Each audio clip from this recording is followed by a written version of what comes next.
Hi everyone! Today we're going to make an oval wreath frame using these two candy cane wreath frames. I'm starting by putting the two ends together where I'll be connecting them. Now I have bent these frames a little bit so that they will connect on each end, and this is how I bent them, the way I just showed you there, making sure my palm was against that joint at the top of the loop, and then bending them in slowly until I got them to match up with the end frame that I'm pointing to there. That ends up connecting with the top of the candy cane hook on the other cane. So I'm going to join these two together using 4 zip ties, 2 in the I guess the first openings on the outer edge of this form, and then 2 connecting the 2 inner joints. And I'm going to show you that up closely in a minute where I've actually connected them. And the reason I do this is so it can't slide like top to bottom or can't slide side to side. I want it to be stationary, and this has worked out for me so far. So I'm going to put these zip ties on here, and once I got it lined up right, I use my little tool to pull them really tight. Still working on getting another zip tie gun, because I told you the first one I got locked on me. Excuse me. So I'm just pulling them tightly here, and then I'm going to cut the ends of the zip ties and share how that looks, and then I'm going to do the other side.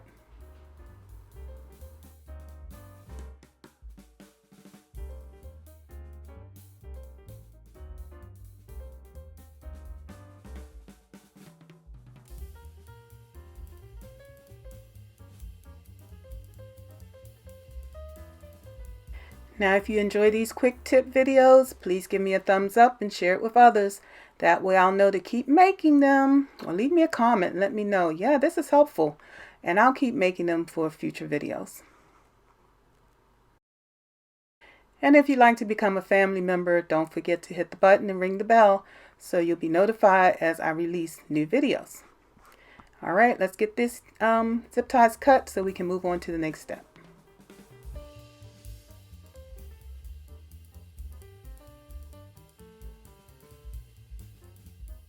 Now what I'm doing here is just using my tool to push down the ends of the zip tie so that the cut edge isn't sitting up. I don't want it to sit up toward my hands so that when I'm working I won't be cutting my hands. Okay, we've got these all secure. Let's get ready to add our pipe cleaners. Now for the wreath I will be making, I will be using 12 pipe cleaners. I'll be attaching them. So I took a 12-inch pipe cleaner and cut it in half.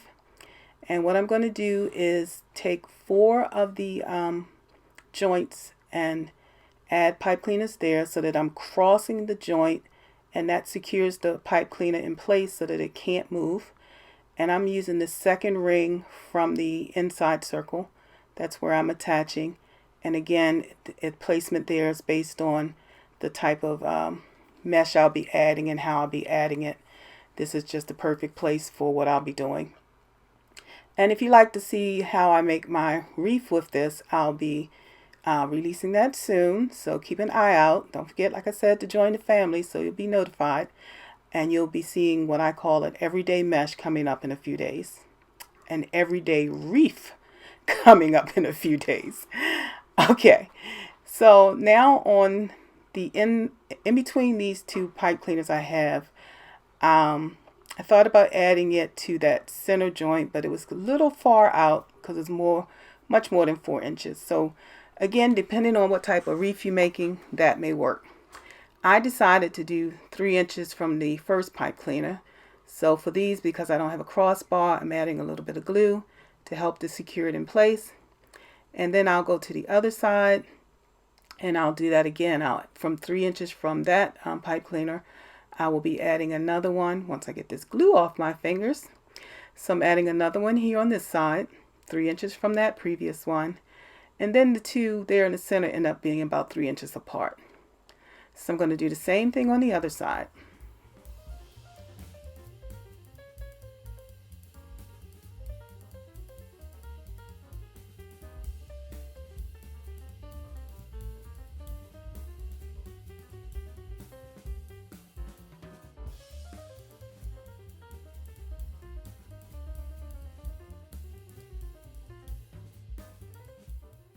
Now for my curved ends, I want to do about the same thing. I don't want to use that center bar, so I'm going to go out 3 inches from my first pipe cleaner there and add a pipe cleaner on that one should be the second ring. I made a mistake and added it to the outer ring, but all of them should end up on the second ring.